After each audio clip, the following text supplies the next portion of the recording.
Vamos desmembrar então esse seu prêmio para o pessoal em casa entender como é que funciona. Tinha uma série de exigências que você tinha que cumprir para poder ser inscrito. Fala um pouquinho sobre essas exigências aí. Basicamente são 7 exigências, se eu não estou enganado. Primeiro, o fator idade, mas é assim, 5 pontos. Né? Depois, o quanto o indivíduo trabalhou para a divulgação da cultura e a preservação. Eu acredito que seriam mais ou menos 20 pontos. Se o indivíduo trabalhou com arte para criança, adolescente e idosos, mais um tanto de pontos. Se o indivíduo trabalhou com preservação sei lá, tradições culturais da região.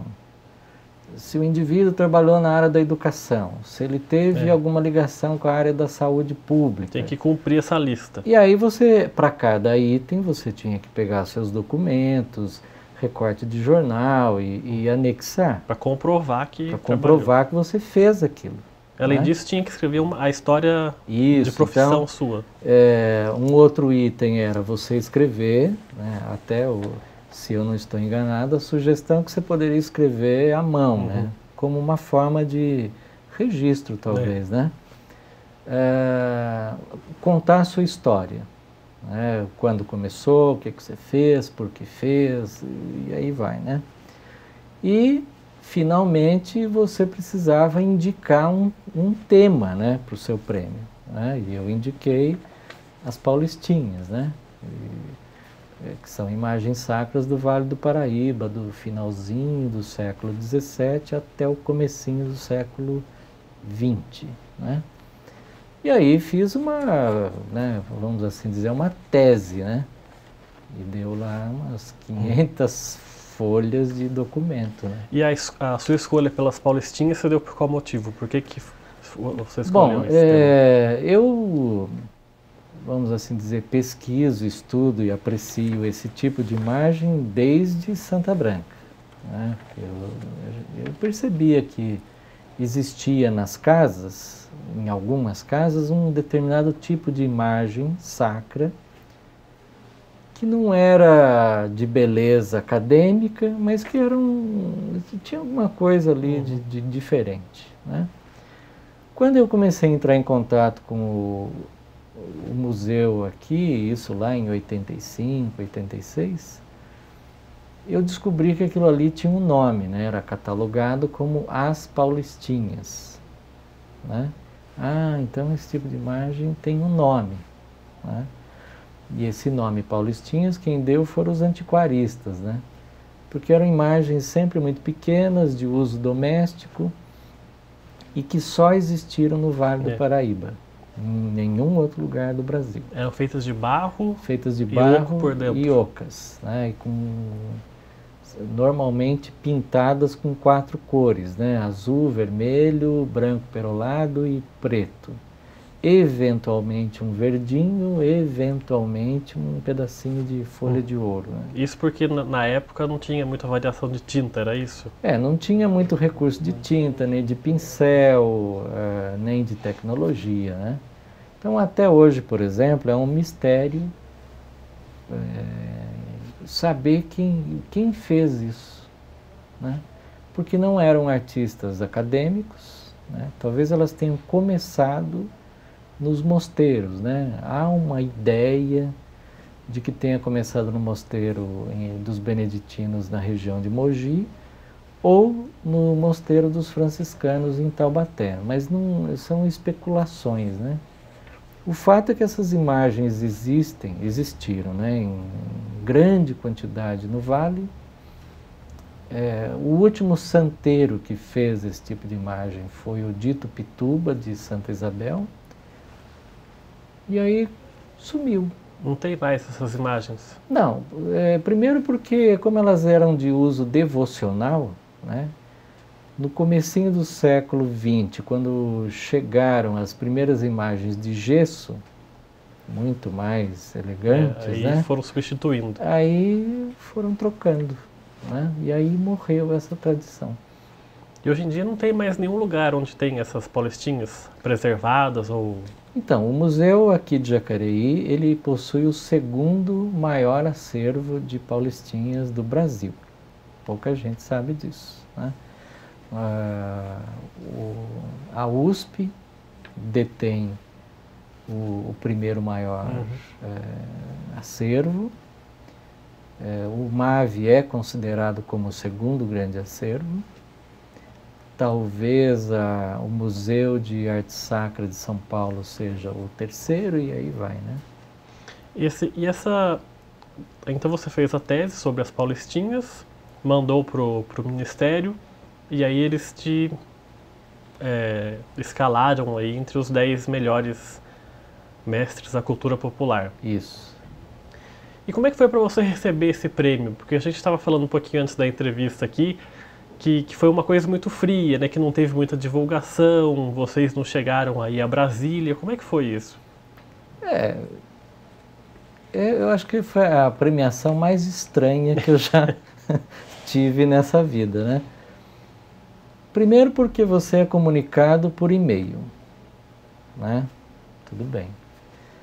Segundo que o próprio edital diz, não haverá nenhum tipo de diploma, nem certificado, nem parabéns, nem nada, né? Apenas a divulgação no Diário Oficial da União é suficiente para declarar que o cidadão é mestre. Ok.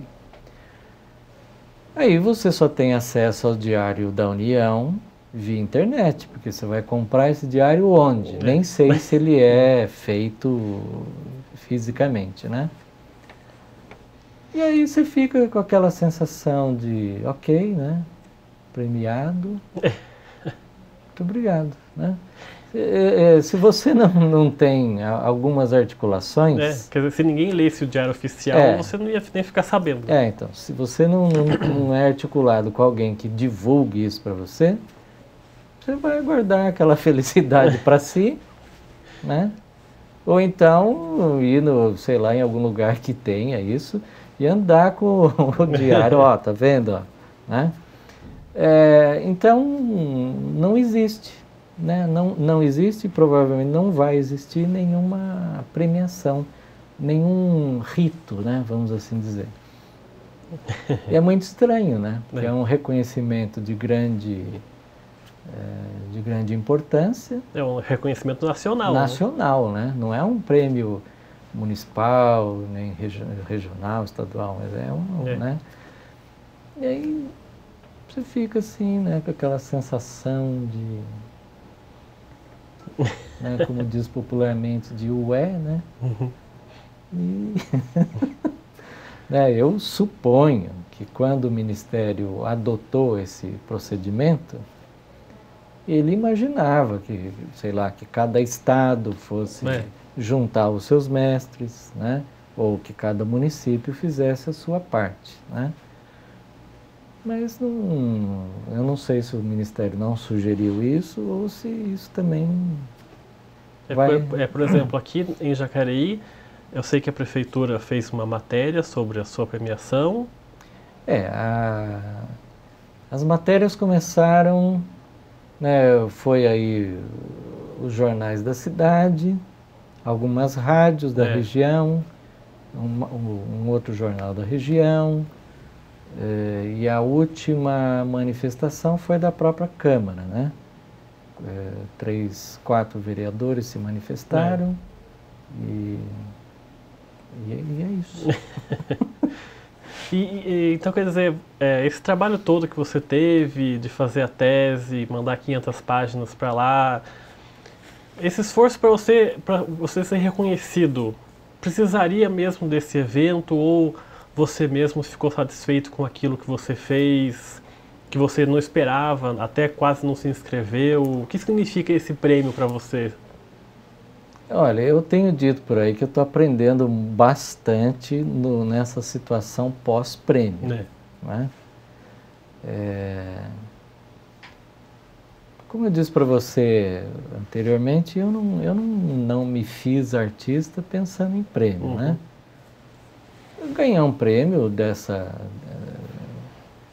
desse nível, é lógico que é muito legal, né? Você diz, ah, nossa, que bom, né?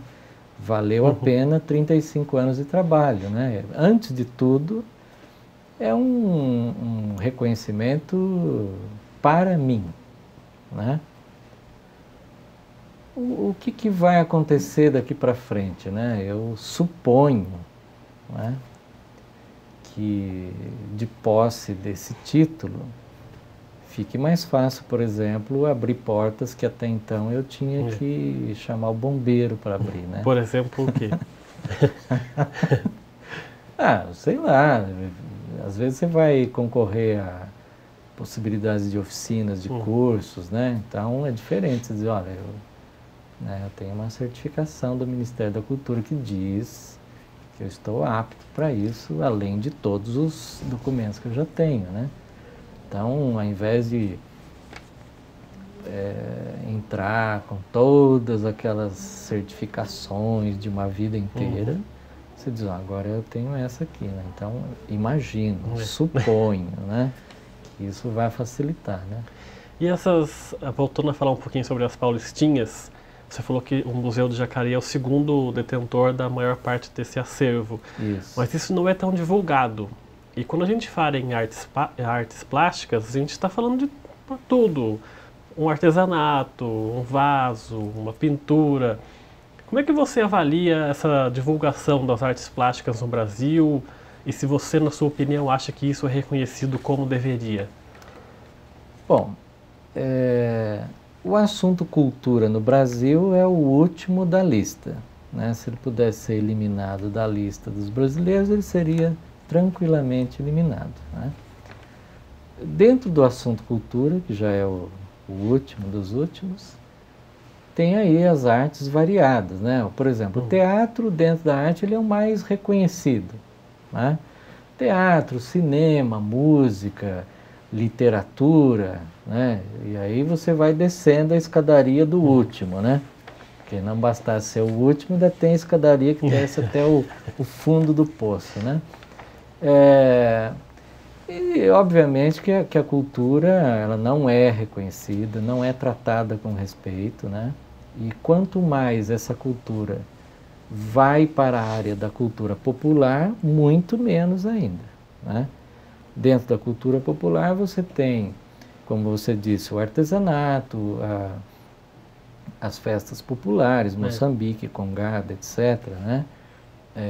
As artes figurativas. É culinária mesmo, né? A culinária, né? Enfim. Mas isso eu garanto para você que é assim, se existe o subterrâneo do fim do poço, nós estamos lá embaixo, né?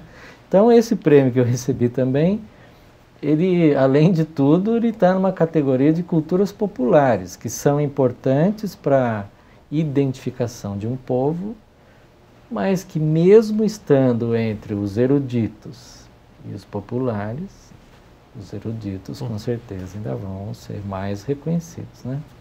Se você pega, por exemplo, a cultura, sei lá, de outros países, de outros continentes, né? Esse item arte, cultura e expressões é extremamente valorizado, né? Você pega, por exemplo, sei lá, vamos pegar Portugal, né? Você pensa em Portugal, você pensa na culinária portuguesa, você pensa no fado, você pensa, sei lá, nas embarcações de Aveiro, você tem um monte de coisas. E tudo isso faz parte da alma do povo português, né? Você pensa na França, você pensa o vinho, o pão, toda a elegância daquele país, é característica daquele povo. Só que o brasileiro, ele fez questão de divulgar que nós somos sambistas e jogadores de futebol, né? Um jogador de futebol, ele é o ídolo, né? Nem sempre tem cultura, né? E o samba é só carnaval e acabou o carnaval, acabou o Brasil, né? Você fala que ficou aí no subterrâneo da cultura, nos últimos degraus, mas por que acontece isso? As pessoas não reconhecem porque não conhecem ou porque, sei lá, falta maior divulgação? Por que fica sempre nesse patamar? eu entendo que de alguma forma eu consegui despertar, né? É lógico, né? Ninguém vai querer ser artista plástico no Brasil, né? Só se for filho de milionário. Então, até eu acho ótimo que eles tenham adequado um saber a uma profissão que é mais valorizada, né?